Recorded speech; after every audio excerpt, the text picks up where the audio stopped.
আসসালামু আলাইকুম। ওমান প্রবাসী ভাই ও বোনেরা, আপনাদের জন্য আজকে গুরুত্বপূর্ণ কিছু কথা, আজকে কিছু তথ্য নিয়ে আসলাম। সেটা হচ্ছে, আপনারা অবশ্যই জানেন, গত ফেব্রুয়ারি মাসের আ প্রথম থেকেই এটা ঘোষণা করা হয়েছিল। ওমান সরকার বলছিল অবৈধ লোকদেরকে বৈধ করবে, এরকম একটা ঘোষণা করা হয়েছে। আপনারা জানেন যে ডিসেম্বরের ২৭-২৮ তারিখে এই বিজ্ঞপ্তিটা দিয়েছে এবং বলছে যে পহেলা জানুয়ারি থেকে এটা কার্যকারী হবে। এটা শুধু আমার ভিডিওর মধ্যে নয়, এটা পুরা গণমাধ্যমে, সারা বিশ্বের সব জায়গায় গণমাধ্যমের মধ্যে এবং বাংলাদেশের প্রত্যেকটা গণমাধ্যম, ওমানে গণমাধ্যমে কিন্তু এই খবরটা আসছে যে ওমান সরকার ৬০ মিলিয়ন রিয়াল এটা একটা প্যাকেজ ঘোষণা করা হয়েছে। এটা আপনারা সবাই জানেন। অনেকে আমি দেখছি কমেন্টের নিচে বলছেন যে আপনারা পতাকা অফিসে গেছেন, যাওয়ার পরে আপনাদেরকে বলছে যে এগুলা ভুয়া খবর।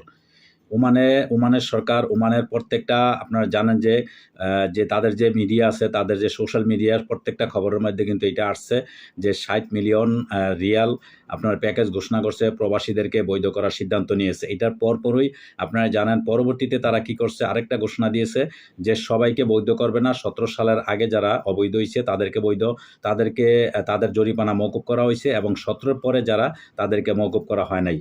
তো এটা ফেব্রুয়ারি মাসের ১ম ফেব্রুয়ারি থেকে এটা কার্যকারী শুরু হয়ে যাবে। এটা সবাই, প্রত্যেকটা গণমাধ্যমে আসছে।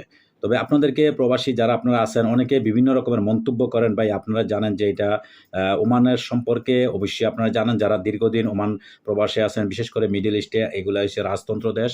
এই ব্যাপারে আমি কোনো মন্তব্য আপনাদের সাথে করতে বা আপনাদের কাছে বলতে চাই না, কারণ অনেক নিচের সিকিউরিটির ব্যাপার-স্যাপার আছে, সবকিছু বলব না। আজকে যদি এই ব্যাপারটা বাংলাদেশে হইতো, যেহেতু বাংলাদেশ একটা গণতান্ত্রিক দেশ, আপনারা জানেন বাংলাদেশে আপনারা বর্তমানে অন্তর্বর্তীকালীন সরকার ডক্টর মোহাম্মদ ইউনূস, তার ব্যাপারে আপনার যথেষ্ট সমালোচনা, যথেষ্ট আপনি অনেক কিছু আপনি বলতে পারবেন। তাকে একদম আপনার সাবান দিয়া, ক্লোরক্স দিয়া একদম ধোলাই করে ফেলতে পারবেন, কোনো সমস্যা নেই, কারণ এটা গণতন্ত্র দেশ।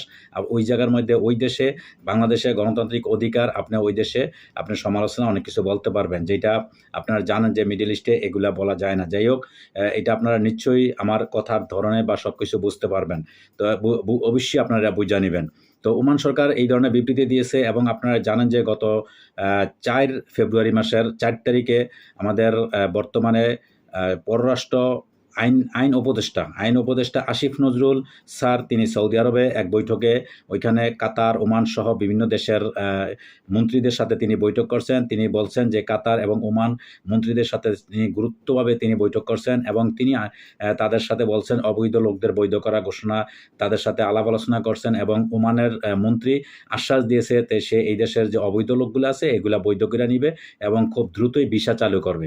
এই ২ টা জিনিসের উপরে গুরুত্ব দিয়েছে এবং ২ টা জিনিসেই খুব করছে, মানে গুরুত্বভাবে কথাবার্তা বলছে এবং দীর্ঘ সময় তাদের সাথে কথাবার্তা, আলাপ আলোচনা বলছে। তো যেটা মনে হইছে, আপনারা জানেন ডক্টর আসিফ নজরুল স্যার, তিনি তার ভেরিফাই ফেসবুকে তিনি একটা পোস্ট করেছেন, দীর্ঘ একটা তিনি স্ট্যাটাস দিয়েছেন। ওইখানে তিনি বলছেন যে ওমানের যে মন্ত্রী, খুব তার মন মানসিকতা, তার মানে সৎ যে আচরণ দেখছেন বা কথাবার্তা, তিনি ডক্টর আসিফ নজরুলের সাথে এইটাও বলছেন যে আমার সরকার এই নিয়ে চিন্তা ভাবনা করতেছে কিভাবে বাংলাদেশের যারা এই দেশে প্রবাসী আছে বা শ্রমিক আছে তাদেরকে কিভাবে বৈধ করা যায় এবং কিভাবে বাংলাদেশ থেকে বিষয়ে নতুন করে লোক আনা যায়, এটাও চিন্তা ভাবনা করতেছে। যেহেতু বাংলাদেশের বিপুল পরিমাণে একটা প্রবাসী এই দেশের শ্রমিক তারা কাজ করতেছে এবং দীর্ঘ দশক ধরে এই ওমানে যখন বাংলাদেশি শ্রমিক বন্ধ ছিল, এই দেশে ভিসা বন্ধ ছিল, তখন এই দেশের লোক না আসার কারণে এই জায়গাগুলা অন্যান্য দেশের লোকেরা, আপনারা জানেন বর্তমানে সুদান, তারপরে আপনার মিশর, অন্যান্য দেশ থেকে, তারপরে নেপাল, ভুটান থেকে, ইন্ডিয়া থেকে, পাকিস্তান থেকে, বিভিন্ন দেশ থেকে এই দেশের লোক এসে একদম ওই জায়গাগুলা, যে শূন্যস্থানগুলো ছিল, এই ১.৫ দশকে মনে করেন এই দেশে বাঙালি আসতে পারে নাই, বাংলাদেশি, ওই জায়গাগুলা তারা দখল করে নিয়েছে। তো যাই হোক, এইটা হইছে আমাদের আসিফ নজরুল স্যার, তিনি সুন্দরভাবে বলছেন যে আমার সাথে তাদের কথাবার্তা এরকম হইছে, কিন্তু এখন এইটা হইছে কার্যকরীর ব্যাপার-স্যাপার। তো যাই হোক, আপনারা সবাই জানেন যে এই ব্যাপারেও সবকিছু কথাবার্তা হইছে, সবকিছুই ওকে আছে, বরাবর আছে। এখন তারা কি কারণে ওইখানে পতাকা অফিসে, আমরা অনেকে কমেন্টে বলছেন যে ভাই পতাকা অফিসে গেছি, পতাকা অফিসে তারা বলতেছে যে এগুলা ভুয়া খবর। এটা কোন ধরনের ভুয়া খবর? এটা তো একবারে সারা দুনিয়া এটা আপনারা জানেন যে সোশ্যাল মিডিয়ার মধ্যে এটা সব খবরের মধ্যে এটা অনলাইনের মধ্যে আসছে। এটা তো আর এরকম না যে আমি একা খবরটা বলছি বা একা একজনে বা ২ টা এরকম ইউটিউবের মধ্যে খবরে আসছে। সমস্ত বড়, বড় যে আপনারা মিডিয়া আছে সেই মিডিয়ার মধ্যে এই খবরটা আসছে। তো সেই খবরগুলো আমরা বলার চেষ্টা করছিলাম। এখন সরকার কি করবে? নতুন করে কোনো সিদ্ধান্ত বা কি করছে এটা এখনো বুঝতে পারতেছি না। যদি নতুন কোনো আপডেট অবশ্যই আপনাদের জন্য আসে, তাহলে আমি আপনাদের অবশ্যই জানানোর চেষ্টা করব। আর আপনারা অবশ্যই কোন রকমের বিভ্রান্তি হবেন না। আপনারা একটু ধৈর্য ধরেন। হয়তো যেহেতু এটা বিবৃতি বা এটা ওমান সরকার চিন্তা-ভাবনা করতেছে, তার মাথার মধ্যে এটা অবশ্যই আছে।